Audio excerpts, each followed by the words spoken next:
International politics में अगर किसी एक कंट्री के साथ सबसे बड़े प्रैंक्स हुए हैं तो वो है यूक्रेन बेचारा। और ये इसलिए क्योंकि यूक्रेन पहले एक न्यूक्लियर स्टेट होता था।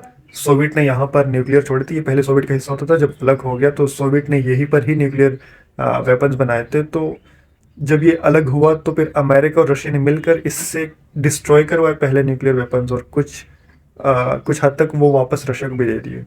और ये एग्रीमेंट करा दिया कि आपको न्यूक्लियर बनने की ज़रूरत नहीं है, हम आपकी प्रोटेक्शन करेंगे, आप अपनी इकोनॉमी को स्ट्रॉन्ग करें, आप स्ट्रगलिंग हैं तो लिहाजा अपनी इकोनॉमी के ऊपर फोकस करें।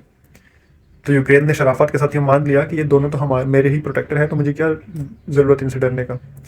बाद में पता चला कि ये जो रशिया है मेरा पड़ोसी, ये इतना ख़तरनाक है कि ये मुझे नहीं छोड़ रहा, क्योंकि अब मेरे पास न्यूक्लियर नहीं है तो अब बैलेंस ऑफ पावर नहीं रहा, अब ये अटैक करेगा मुझे, मेरे ऊपर मुझे तंग करता है। तो इसने कहा कि मैंने नेटो ज्वाइन करना है क्योंकि रशिया मुझे तंग कर रहा है। रशिया ने कहा कि आप ज्वाइन करके तो दिखाओ।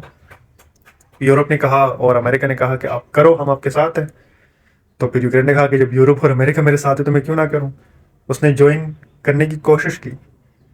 रशिया ने फुल फ्लेज वॉर डिक्लेयर कर दिया यूक्रेन के ऊपर, जो कि अभी तक भुगत रहा है यूक्रेन। तो अमेरिका ने कहा कि कोई ज़रूरत नहीं डरने की, हम आपको हथियार भी दे रहे हैं, हम आपको पैसा भी दे रहे हैं। और वो पैसा कितना दिया आज तक अमेरिका ने? $350 बिलियन दिया यूक्रेन को, सिर्फ रशिया के अगेंस्ट वॉर में लड़ने के लिए।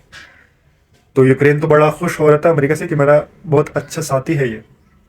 पर अब पता चला कि उनकी कितनी बड़ी हिपोक्रेसी थी कि वो पैसा असल में रशिया के अगेंस्ट नहीं था, बल्कि वो उन पैसों से मेरे कंट्री के मिनरल्स खरीदे गए।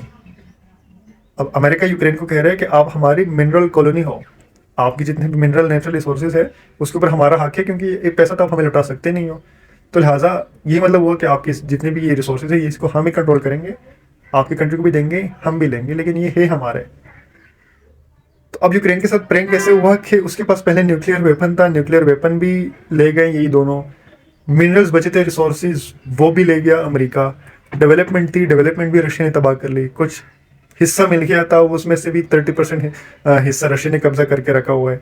लोग वहाँ मर रहे हैं, इकोनॉमी वहाँ कोलैप्स हो रही है, मदद के लिए हर जगह भीख मांग रहे, बातों से मदद मिल रही है, एक्चुअल में कोई मदद नहीं कर रहा।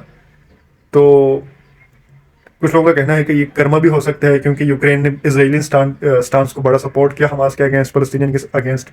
और जो इसके साथ रशिया कर रहा था, सिमिलरली इसराइल वहाँ फलस्तीन के साथ कर रहा था, लेकिन यहाँ फिर भी वो इसराइल का एलाय था, क्योंकि इसराइल अमेरिका के ब्लॉक में आता है और ये तो अमेरिका को तो इसने अपना फादर डिक्लेयर किया हुआ था।